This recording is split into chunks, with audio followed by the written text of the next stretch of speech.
서로를 유익되게 해줘요. 초대교인은 다락방에, 사도행전 2장 1절에 다락방에 들어가서 이루어졌던 일이 뭐냐면 영혼의 거듭남이 아니라 목회적 거듭남.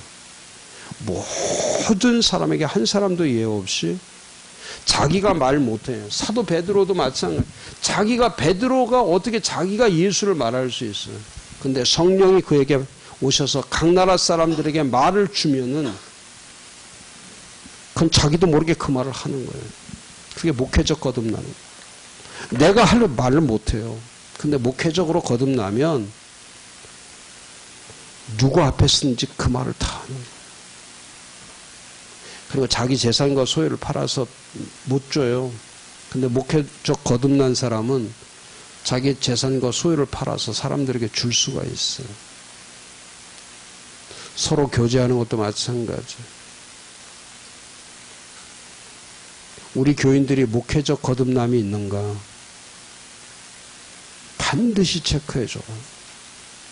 교회로 왔을 때는 영혼 구원과 영혼의 거듭남과 목회적 거듭남이 함께 이루어질 때, 그때 하나님 앞에 섰을 때도 상을 받는, 목회적 거듭남이 없으면 상 받지 못해요.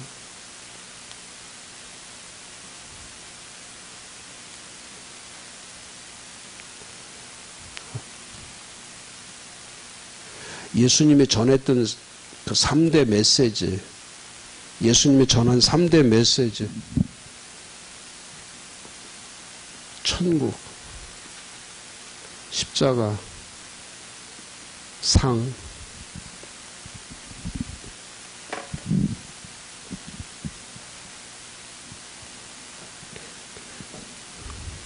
그분이 오셔서 했던 첫 번째 말씀이 천국이고, 그 다음에 십자가와 부활, 그 다음에 마지막 했던 말씀이 상입니다. 근데 이게 영혼 구원과 목회적 거듭남, 영혼의 거듭남과 목회적 거듭남이라고 하는 것에 철저하게 신앙 고백과 하나 또 있어야 될 것이 뭐냐면 일에 대한 고백이에요. 일에 대한 고백. 신앙의 고백과 일에 대한 고백. 그렇지 않으면 이게 안 되죠. 상이. 그런데 이 상은 이건 출발, 산상수훈의 출발. 마태복음 5장 12절에 이미 상이라고 한 단어로 산상수훈의 8복 중에 마지막 8번째 복, 8복. 8번째 마지막 복이 상으로 되어 있고, 또 마태복음 25장 마지막 말씀이 마태복음 25장 마지막 31절에서 42절인가요? 그 세 가지의 말씀이 전부 다 상으로 되어 있어요. 그러니까 예수님은 오셔서 세 단어를 쓰신 거예요. 천국, 십자가, 상. 근데 이건 영혼의 문제만 터치하는 게 아니라 일에 대해서 교회라고 하는 처치. 세상 일 아닙니다. 처치예요. 처치, 교회. 그래서 마지막 마태복음 25장 마지막에 양과 염소 얘기하면서 교회 안에서 해야 될 거, 가난하고 눌리고 헐벗고 굶주리고 갇히고 고생하고 하는 사람, 작은 자에게 한 것이고 내게 한 것이라고 하는, 그 사람은 영원한 영생 속에서 하나님의 상을 잃지 않는. 지금 우리가 이렇게 목회를 하면요, 교인들이 하나님 앞에 섰을 때 상 받을 자가 없어요. 진짜 이렇게 목회했다가는. 왜?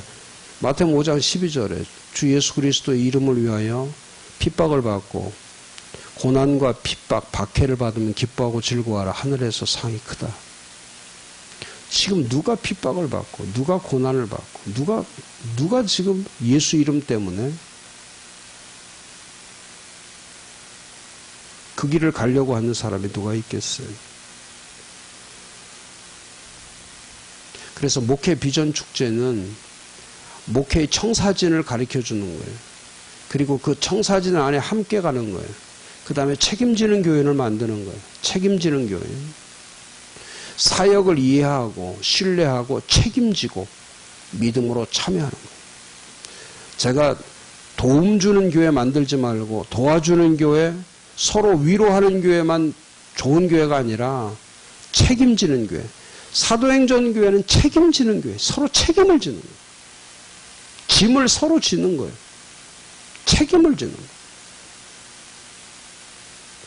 진짜 아나니아 삽비라가 되면 안 돼요. 브리스길라나 아길라처럼 주의 일을 위해서, 목사를 위해서 함께 책임져 줄 아는 사람. 교인들이요, 혜택만 받지, 교회 와서 혜택만 받으려고 하지, 책임지려고 하지 않기 때문에. 그래서 목회 비전 축제 때는 기도 많이 시키라는 거예요, 저는. 보여주고 기도시키고, 보여주고 기도시키고. 사도행전 그림 보여주고, 그 다음에 기도시키고, 직분자 그림 보여주고, 기도시키고, 사역 보여주고, 기도시키고, 그리고 거기에 참여하게 하고.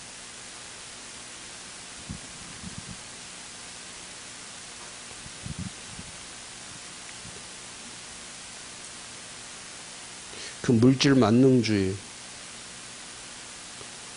그 부자병, 대박병에 걸려서 지금도 교회 안에 와가지고 아직도 그 교회가 뭔지를 모르고 있는 그런 성도들에게 이런 목회 비전 축제 통해서 알려주세요. 그 다음 9번째는 사도행전 직임자 세미나, 여기 이제 직분자라고 되어 있는데 직분자라고 해도 되고, 근데 중요한 것은 사도행전 직분자입니다. 일반 직분자는 안 돼요. 사도행전 직분자, 사도행전 직임자. 그러니까 사도행전 6장에 가면 드디어 처치 안에서 처치의 워커, 이 앞에는 복음서는 예수에 대한 팔로워, 예수를 따르는 사람이고, 따르는 사람, 팔로워. 예수님을 따라다니면 돼요, 팔로워. 그걸 제자라고 그래요, 팔로워. 따라다니면 돼요. 예수님 가던 길. 근데 그 사람들이 사도행전에 와서, 처치 안에 와서 그 사람들이 전부 다 뭘로 바뀌냐면, 그 워커로 바뀌는 거예요. 일꾼들로. 워커. 일하는 사람들. 그 참 중요한 단어예요. 일한다라고 하는 역할을 감당해 주는 사람. 그래서 사도행전 직임자를 저는 1월 13일부터 출발해서 매주일, 목사님 매주일 하기 힘들면 이렇게 한 달하고 한 달 쉬고 한 달하고 한 달 쉬고 이렇게 하든지, 2달하고 한 달 쉬든지 3달하고 한 달 쉬든지, 그건 목회의 목사님의 어빌리티, 내가 이건 할 수 있냐 하는데, 다른 데 하지 말고 주일 예배 끝나고 나서 점심 식사한 다음에 40분씩 하시면 돼요. 그러니까 예배만큼 훈련시켜라. 훈련이 예배고 예배만큼 훈련시키는 거예요. 그러니까 그렇게 못하시면 한 달 하시고 한 달 쉬고 한 달 그렇게라도 해보세요. 그 대신 중요한 게 뭐냐면 직분자들은 계속 훈련시키는 거예요. 교회는 아까 제가 얘기했죠. 신앙으로 되는 게 아니라 훈련으로 되는 거예요. 그래서 주중에 또 모일 필요가 없어요. 주일날 하시면 돼요. 주일날. 그래서 목사님이 그 직분자 훈련을 시킬 때는 다른 거 하면 안 돼요. 사도행전적 직분자. 그래서 사도행전 1장부터 28장까지를 항상 매뉴얼로 삼으면 돼요. 제가 쓴 책들이 전부 다, 우리 연구소 나온 책들이 전부 다 하다가 새벽기도 하다가 힘들고 작정 밤기도 하다 힘들고 그러면 이거 가지고 다시 직분자 훈련시키면 돼. 이거 가지고 요약하셔가지고.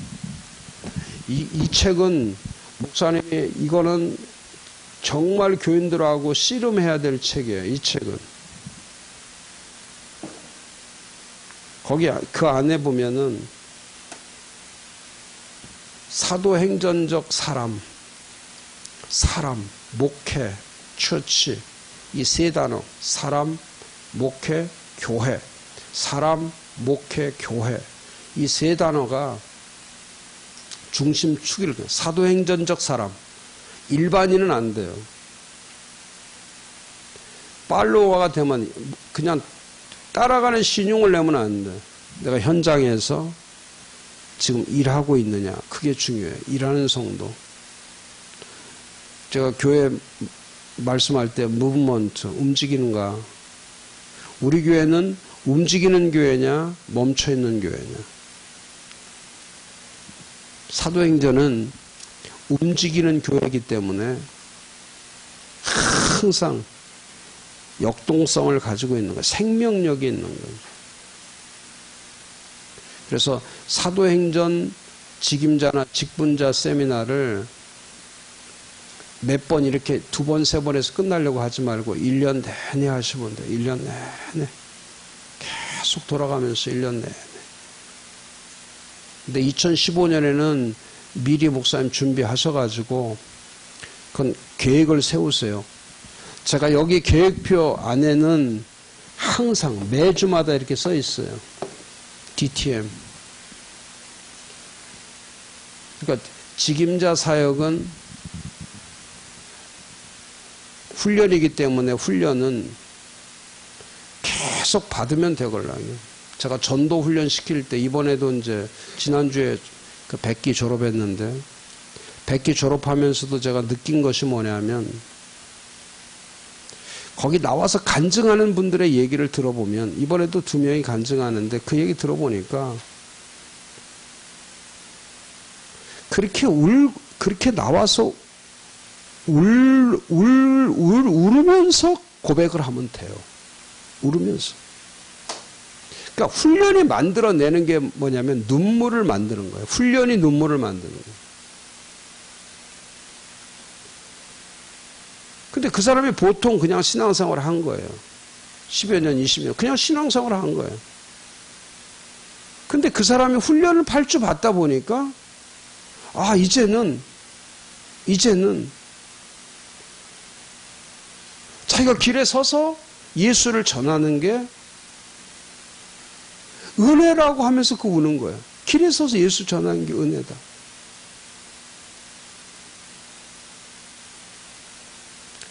그러니까 훈련이 눈물을 만드는 거예요. 훈련이 사람을 만드는 거예요.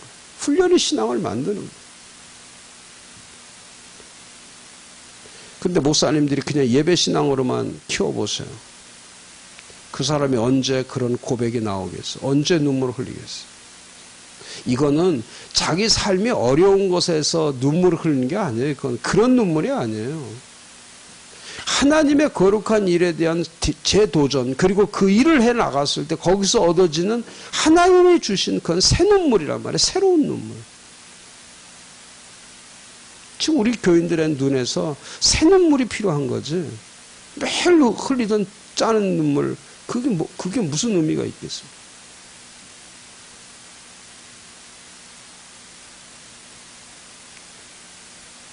저는 그래요. 고통 속에서 흐르는 눈물은 고난과 고통 속에서 흐르는 눈물보다 새로운 거룩한 일에 대한 도전과 새로운 거룩한 일에 대한 은혜 때문에 흐르는 눈물, 그런 새 눈물이 필요한 거지. 근데 그 눈물은 그냥 일반적인 목회에서는 나오지 않아요.